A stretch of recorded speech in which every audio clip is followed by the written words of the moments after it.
Okay, so this woman posted this screenshot of these text messages between her and this man. She says she was up talking to him into the wee hours of the night. She got a text message from one of her friends and giggled at the text message. And he got upset about it. And he said something to the effect of, you're not giving me all of your attention or something like that. And I guess they got off the phone because she said it was into the wee hours of the night anyway. And so he started texting her. He says, I genuinely just overreacted, to be honest, but I'm going to get some sleep and think about it. And she says, please stop talking. And so then the next morning he says, hey, good morning, my love. I just woke up and wanted to apologize about last night. I kept replaying the situation and talked to myself about it. And I think I did tweak out, not going to lie. I will take accountability for my actions. I felt like you were listening, but it was not that. It was that one thing. I don't mind if you have friends because they were all before me and I can trust you. So I don't want you to think it's a jealousy thing or anything. But it's just all I could think about was me, I don't know, OTP, giving you my whole undivided attention while you're only giving me 60%. You know, that's all. She says, you're a walking red flag. I'm good. He continues with, I'm sorry. I regret what I said. I just felt like you weren't even listening to me. Can you call me back? Please? She says, I've been listening to you for the past hour, and all I did was laugh once from a text message. He says, I know. And when you hung up, I realized how stupid it was. She says, I'm okay. You get some rest, though. He does a sad faced emoji. Yes, ma'am. How can I get sleep when I know you're frustrated with me? And when these people use all of these acronyms through text message, I don't know, something about me being, maybe it's just because I'm 43. Maybe I'm just too old. I don't know how old these people are, but it's just kind of irksome, this text message communication. But the crazy thing is, these people are not in a relationship, and she's seeing the red flags immediately. She goes to social media, and what does social media do? The girlies coalesce. They start talking about the fact that these are red flags. This woman has already blocked him because we are getting quicker about being decisive and having boundaries and recognizing red flags early. This type of jealousy, even if it is in the very beginning, at one point in time, it might have seemed endearing, like, oh my God, he loves me so much. He wants all of my attention. But now we're seeing these are red flags. They want to alienate you from your friends. This is not a good thing.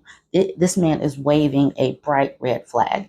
And now we have social media that when you say these types of things on social media, the girlies come. Let's look at some of the comments. All right, this person says he's emotionally immature and has been taught apologizing every time he displays this behavior is enough to get what he wants. He's going to try to put you through hell. So some men have, they've unlocked that key like, oh my God, if I just follow my sword now, she'll take me back. So apologizing in this way is also a manipulation tactic. So just keep that in mind, ladies. They are shifting. They are not always just, acting like sometimes they're like, oh my God, it was me. I was wrong. I admit it. I was wrong. Just come back. They're doing that. That is a tactic.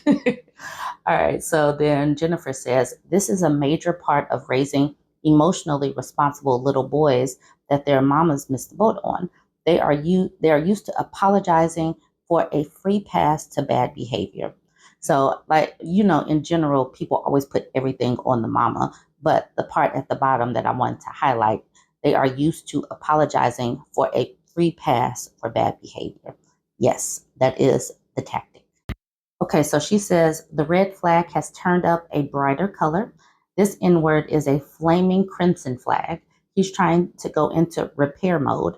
Time for you to go into blockety block mode. Then this person says, this is the most manipulative apology I've read in my entire life. This man might be a narcissist. I don't mean how we casually toss the word around, but like an actual one. Okay, then Leah says, glad we're getting better at fielding or failing them out of our lives. They'll never evolve as long as we let them behave this way.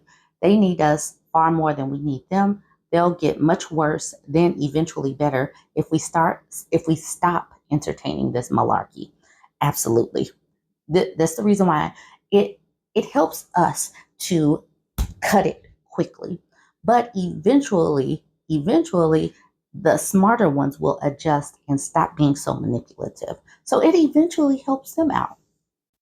Okay, so Kalia says, I'm sorry for laughing, but I strongly dislike XYs like this. They have zero emotional IQ, know they are emotionally unregulated, and thinking because they apologize after getting irrationally emotional that fixes everything and they are entitled to whatever they demand afterwards. These are also the XYs that claim women never apologize, maybe because many of them aren't as unhinged. They think these apologies fix their actions. He's clearly insecure. Don't bother with this one anymore. I guarantee he's a lost cause. He's absolutely jealous. Okay, I want to leave us with this final screenshot. He literally told you he has an issue with jealousy with this text. And Sunchild says, literally, I'm so glad you caught that too. The part I want to pull out and the part that I'm happy for. I'm so proud of all the girlies dumping these fools at the first sign of disrespect. Sunchild responds with, you don't understand how happy I am to hear this. Thank you. Trust it took a long time too. Yes, a lot of us are understanding that we went through some things.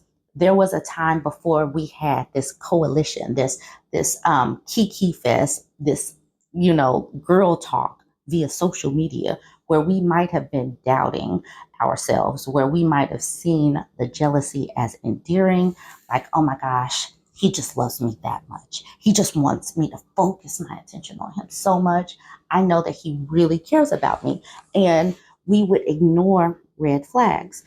But like these dudes have told us time and time again, choose better, do better. You saw the red flags. Why did you stay with him so long? And so we are listening.